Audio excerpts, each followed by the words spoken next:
So, ito guys, yung ating ampalayang na-harvest natin kahapon. Medyo yellow, nag-yellow na siya. Tsaka medyo dry nga. Kasi nga yung sobrang init. Ito din yung kamatis na na-harvest natin. So, ang gagawin ko siyang ensalada.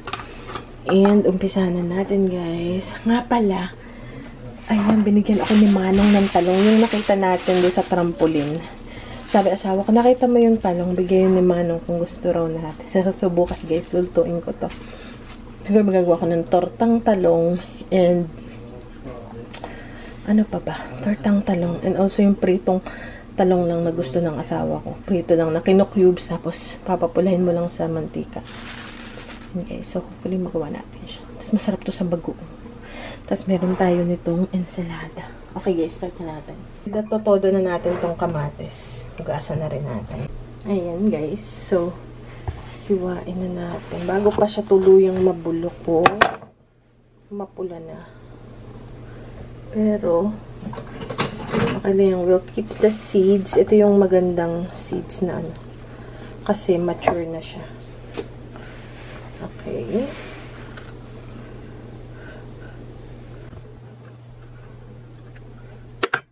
Gusto ko siya na itong ibigay dun sa kaibigan. Kaso, ayoko naman na magbigay ng ganyan. Baka mamaya, hindi sanay na kumain ng madilaw na.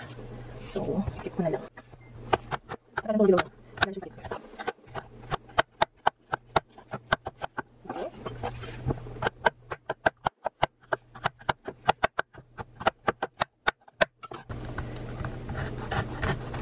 Iniingatan kong i-cut yung ano kasi yung buto.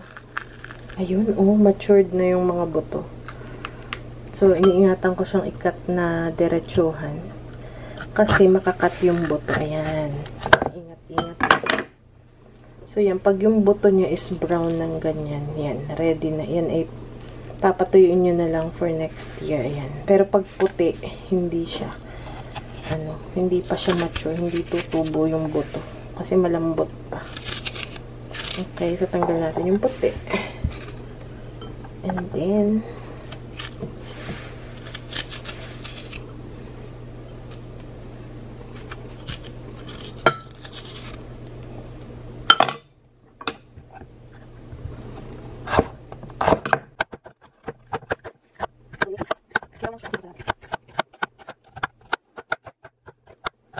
iisang, ayan o, may bulok na siya. Mag-iisa nating white ampalaya. So, tanggalin na natin itong may ano. Okay. Itong dulo rin. Okay. Sayang yun. May batang sinisipon. And then, cut uli natin. Kasi, wag natin ikakat yung buto. Kasi, pwede yun. For next year. Ayan. Okay, ready na rin. Ayan na. Ito yung buto niya. We can save it for next year. Ayan. Papatuyin ko siya dito lang sa may window. Kaya hindi ko siya dinediretsyong cut. Kasi sayang yung buto, mahihiwa. Ayan. Kaya, maingat. Okay. So, ayan yung buto-buto niya. Hindi na siya. Hindi alam ko kung siya ito. Or, tapos yung bike natin, yung kaya. Sabi natin, sorry, yung system na yung ganyan. Pero yung kasi yung rings to. Nangyari lang. Pero yung white ba? Yung masakit yung white. So, yung natin white. Ito yung wood. So, ang binag ko, medyo dance yung texture. Kasi yung pero more yung flavor na. Kasi siya. Kaya dance siya. Wala siyang patas. Okay.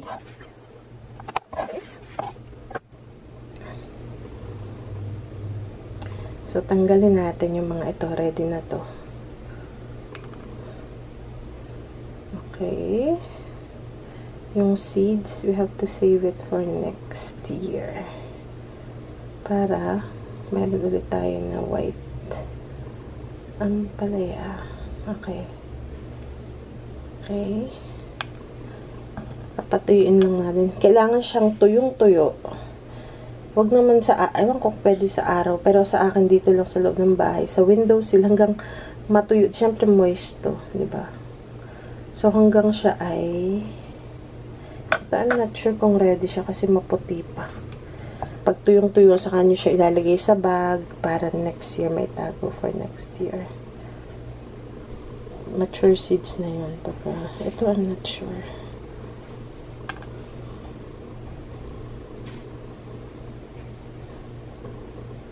Okay, so yun na yung last seed natin for next year. Okay. So yan guys, yung seeds, pero I think dyan ang pinaka-mature itong matitingkad na brown. Yung mga puti guys, ayan oh, hindi pa. Hindi siya. Ito talaga matigas oh. Hindi mo So itong mga puti, hindi pala yan. Ayan, papatuyuin. So, isa-separate ko siya as white.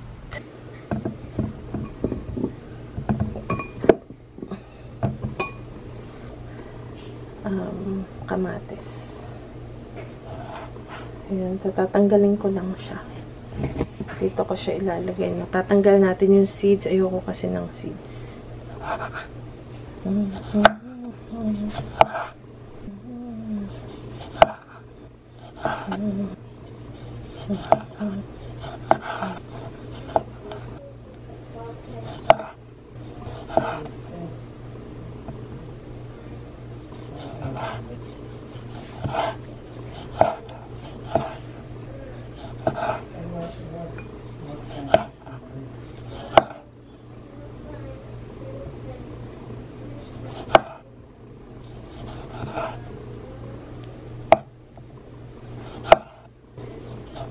Yan na yung kamatis. Tanggalan lang natin ng buto. Lagyan natin dito yung buto.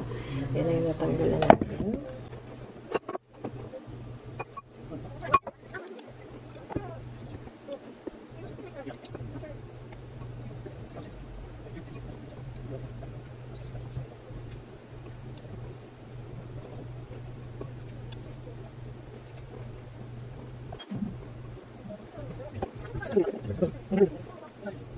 Okay guys, ayan na yung ating kamatis. So, ganun lang kabilis. Isasama lang natin tong ating... So, ayan na guys. Hahaluin lang natin. Kulang lang nito is red onion. And then, ensalada na siya. No salt, pepper muna kasi magtutubig.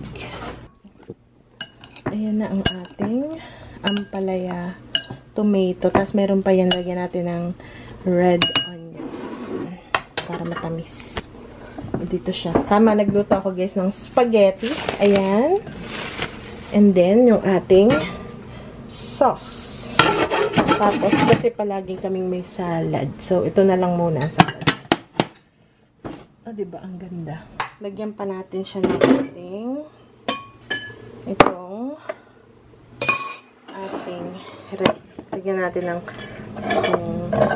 pulang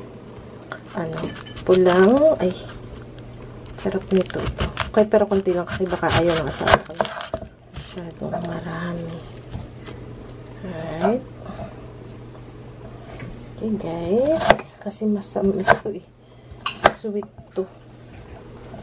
So, masarap siya sa ganyan. Konti lang kasi hindi ko alam kung gusto siya ng asawa ko. Guys, o diba ang ganda? Ganyan ang ating ampalaya salad. Yan. Kanyang salad. So, ngayon, mag-ano pala ako ng peppers. Paghihiwa ko yung asawa ko ng 3 klaseng peppers. Ito naman nabili natin sa Costco. Yan. Pero hindi ko to isasama sa ating salad. Pwede rin, pero hindi ko siya isasama. Kinakain to na hilaw. Matamis to. Sweet peppers to guys.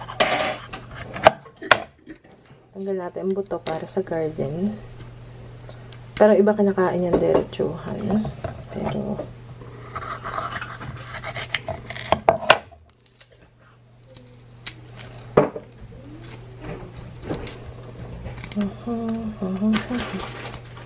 ganyan lang siyang kinakain hilaw. Matamis. Kahit yung malalaking bell peppers, kinakain din yan na hilaw. So, yan ang kanyang salad. May ampalaya, may olives, may olive oil ba yun? Or, tsaka yung peppers. Pinagalo-halo na. Dag ko na since nakakuha na siya ng ampalaya. Dagdag ko na yung hiniwa natin. Kasi gusto ko yung sibuyas talaga. Diba mahilig tayo sa ganyang mga... So, yan na guys. No salt. No pepper. Ganyan lang.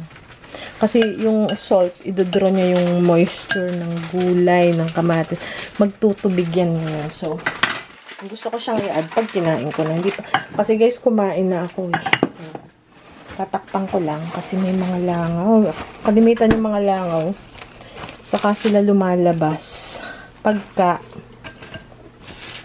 nandyan na yung pagkain. So, tatakpan ko yan. And excited ako dito sa ating talong, guys. So, bukas na yan. Kasi nakaluto na ako ngayon, eh. Tapos na. Okay, guys. So, ito, guys, yung buto ng overripe na, tag dito. Na buto ng ampalescens. Mahirap siyang hugasan. Tinatry ko siyang hugasan, pero sobrang hirap. Dumudulas siya, guys. And ang gaganda ng buto niya kasi overripe. So, super mature yung buto niya. Tingnan nyo, guys. Ang lalaki. Teka, ilagay ko dito sa aking collection. Ako, para matanggal yung buto. Ganito, guys. Uy, it's raining! Umuulan, guys. So, ginaganyan. Yan, oh. Diba? Para mas madali siyang tanggalin. Diba? Kesa yung... Ito yung maganda kasi super mature. So, maganda ang tubo nito. Dapat talaga ganun. Yung madilaw. Ayan, oh. Diba?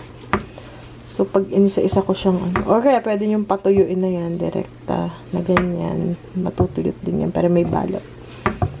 Pero ito yung, ba't ganon? Okay, guys. Ganda yung buto. Ang lalaki, oh. Alright, so ito, dito natin to ilagay. Ayan yung mga pinag-ano natin. Diyan yan. Okay, guys. So, ngayon time to hugas na. Dami ko hugasin. Alright, guys. So, see you guys later. Okay, punas-punas mo. Kasi may estudyante naman tayo.